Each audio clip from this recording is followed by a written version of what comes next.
9 दिन के व्रत बहुत लोग रहते हैं और तला भुना खाना सब अवॉइड करते हैं। तो आज मैं ऐसी ही 2 रेसिपीज़ लेकर आई हूँ जो इन नवरात्रों में आपको बहुत ही एप्रोप्रिएट रहेंगी, आपको एनर्जी प्रोवाइड भी करेंगी और बिल्कुल गरिष्ठ ये रेसिपीज़ नहीं हैं, बहुत सुपाच्य हैं और बहुत ईज़िली ये दोनों रेसिपीज़ हम आसानी से बना सकते हैं सिंपल से इंग्रेडिएंट्स के साथ और बहुत ही टेम्पटिंग, बहुत ही डिलीशियस ये दोनों रेसिपीज़ बनती हैं। और इसके साथ एक फलाहारी मीठी चटनी की भी रेसिपी साझा करूँगी जो बहुत मज़ेदार बनती है। नमस्कार, तहे दिल से स्वागत है आप सभी का मेरे YouTube channel cooking with Arunima में। तो चलिए बनाते हैं सामक राइस पुलाव। इसके लिए 1 चम्मच घी डाला कुकर में, मैंने थोड़ा सा जीरा चटकाया और 1 हरी मिर्च फाइनली चॉप करके डाल दी उसमें। 1 चम्मच कद्दूकस किया हुआ अदरक डाला है और थोड़े से करी लीव्स।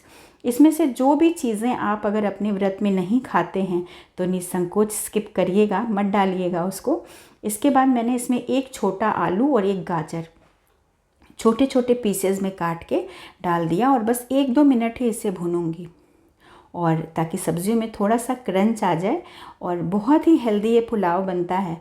इसको और हेल्दी बनाने के लिए 2 चम्मच सूखी भुनी हुई मूंगफली का पाउडर है ये। जनरली ये मूंगफली मैं व्रत में पीस के रखती ही हूँ, बहुत सारी रेसिपीज़ में काम आ जाती है, चटनी बनाने में काम आ जाती है। तो कोर्सली ग्राइंड 2 चम्मच मूंगफली का पाउडर और इसके साथ ही 2 छोटे टमाटरों को काट के डाल दिया है। ये पुलाव मैं 1 कटोरी सामा राइस से बना रही हूँ जिसे धो के भिगो दिया था। 1 कटोरी चावल का ये प्रपोर्शन मैं आपको बता रही हूँ। तो उसको मैंने धो के अच्छी तरीके से थोड़ी देर सोक करके रख दिया है। इसके साथ ही इसमें जाएगा 1 बड़ा चम्मच फ्रेश नारियल कद्दूकस किया हुआ। तो इस पुलाव में बहुत सारे फ्लेवर्स को मैंने इंक्लूड किया है और बहुत हेल्दी भी इसको बनाया है। 1 चम्मच इसमें मैंने डाली ब्लैक रेजिन यानी काली वाली किशमिश, तो खट्टा और हल्का सा एक मीठा और बहुत ही फ्लेवरफुल। अब इसमें गया भुना जीरा पाउडर और सेंधा नमक। आप आज कमेंट सेक्शन में मुझे ज़रूर बताइएगा अगर आपको पता होगा कि सेंधा नमक को सेंधा नमक क्यों कहते हैं। मैं आपसे जवाब जानने की इच्छुक हूँ कि अगर आपको पता है तो आप मुझे बताइए कि सेंधा नमक को सेंधा नमक क्यों कहते हैं। अब ये सारी चीज़ों को देखिए मैंने भून लिया और इसके बाद मैंने डाल दिया चावल जिसके साथ मैं पुलाव बना रही हूँ। बहुत ही इंटरेस्टिंग सा ये एक बात है कि सेंधा नमक का नाम भाई सेंधा नमक क्यों पड़ा। तो आगे के वीडियो में मैं आपको बता ही दूंगी इस पहेली का हल। तब तक चलिए पुलाव बनाते हैं।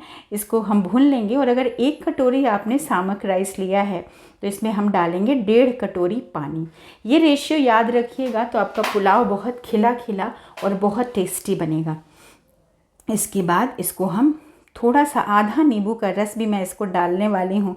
तो बेसिकली बहुत सारे फ्लेवर्स को मैंने इसमें इंक्लूड किया है और यकीन मानिए इतने सारे फ्लेवर्स के साथ ये रेसिपी कमाल की बनती है और बिल्कुल आपकी भूख भी मिटती है व्रत में और बिल्कुल भारी भी नहीं आपको लगता। बहुत ही हेल्दी और बहुत ही हल्का सुपाच्य ये व्यंजन बनता है। ये सामक राइस का पुलाव बनता है। इसको आप प्लेन दही के साथ या सिंपली ये पुलाव वैसे भी आप खाएंगे, बहुत अच्छा लगता है ये। तो 1 विसिल के बाद हम बंद कर देंगे और जब प्रेशर ठंडा हो जाएगा तो हम सर्व करेंगे। अब चलिए दही मखाना चाट बनाते हैं। इसके लिए मखानों को बगैर घी तेल के ड्राई रोस्ट करके निकाल लिया है और इसी कढ़ाई में हम चटनी एक बनाएंगे, मीठी फलाहारी चटनी जो चाट में काम आएगी। आधा चम्मच घी डाला मैंने, ज़रा सा जीरा चटका दिया है और 1 लाल मिर्च, फ्रेश लाल मिर्च को डाल दिया है इसमें। तो थोड़ी थोड़ी चीज़ें डालेंगे इस चटनी में और कमाल की ये फलाहारी चटनी बनती है।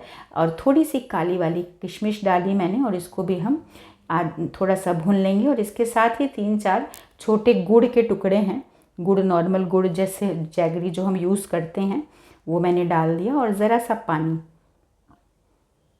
इसके साथ ही फिर वही सेंधा नमक और ज़रा सा ज़ीरा पाउडर और इसको हम पका लेंगे अच्छी तरीके से। अगर आप व्रत में सूंठ पाउडर खाते होंगे, ड्राई जिंजर पाउडर ही होता है, अगर अदरक खाते हैं तो सूंठ में भी कोई बुराई नहीं है। थोड़ा सा जिंजर पाउडर भी मैंने डाला, सूंठ का पाउडर। और अगर लाल मिर्च का पाउडर खाते होंगे तो डालिएगा, नहीं खाते होंगे तो मत डालिएगा।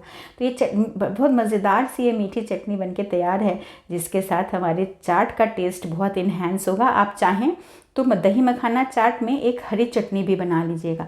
तो चलिए अब आते हैं अपने सवाल पे कि भाई सेंधा नमक को सेंधा नमक क्यों कहते हैं। इसके दो जवाब हैं, 2 ऑप्शंस हैं। या तो इसका नाम सेंधा नमक इसलिए पड़ा होगा क्योंकि पहाड़ों में सेंध लगा के इसे बनाया गया होगा, कहीं पढ़ा था मैंने, आपके साथ साझा कर रही हूँ, या ये नमक सिंध प्रांत से आया होगा इसलिए इसका नाम सेंधा नमक है। तो इस मज़ेदार सी प्रश्न उत्तरी के बाद चलिए बनाते हैं दही मखाना चाट। दही को फेंट लिया मैंने अच्छी तरीके से और जो मखाने रखे थे वो मिला दिया उसमें। अब जाएगा फिर वही सेंधा नमक, थोड़ा सा भुना जीरा पाउडर और इसमें इसको अच्छी तरीके से मिला के अब इसको कहते हैं कि सोने पे सुहागा जो इस रेसिपी को जो चीज़ बनाएगी वो है ये अनार के दाने। ये फ्रेश अनार के दाने हैं, इसको आप ज़रूर मिलाइएगा, उससे इस चाट का टेस्ट बहुत बढ़ जाता है। फिर मैं इसको गार्निश कर रही हूँ थोड़े भुने जीरे पाउडर के साथ, थोड़ी लाल मिर्ची पाउडर के साथ। और अब ये जो मीठी चटनी मज़ेदार सी हमने बनाई थी, अगर आप चाहें तो इसमें हरी चटनी भी डाल सकते हैं और भी अच्छी और फ्लेवरफुल ये चाट बन जाएगी। इसके बाद ऊपर से थोड़े से अनार के दाने के साथ मैंने इसको गार्निश किया। आप देखिए कितना सुंदर इसका लुक आ रहा है और खाने में तो कमाल की ये चटनी होती है। ये होलसम मील है, आप लंच में सिर्फ ये दही मखाना चाट बना के खा लें, बहुत मज़ा आता है, आपका पेट भी भर जाएगा और बिल्कुल हल्का और सुपाच्य भोजन रहता है। तो अब ये देखिए पुलाव भी एक विसिल ये कुकर में लग गई थी और बस खिले खिले ये सामक राइस के पुलाव के दाने बिल्कुल तैयार हैं सर्व करने के लिए।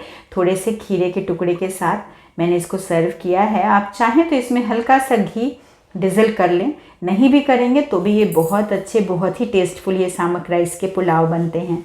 तो हल्का सुपाच्य भोजन व्रत में ज़रूरी है क्योंकि गरिष्ठ खाना तो 9 दिन नहीं कोई खा सकता है। मुझे उम्मीद है कि आज की ये सामक राइस पुलाव की रेसिपी और ये दही मखाना चाट तो आपको डेफिनेटली पसंद आई होगी, और अगर आई है तो कमेंट सेक्शन में अपनी प्रतिक्रियाओं से मुझे ज़रूर अवगत कराएं। आज के लिए बस इतना ही, अगले एपिसोड में फिर हाजिर होंगी, तब तक के लिए नमस्कार, शुभ रात्रि।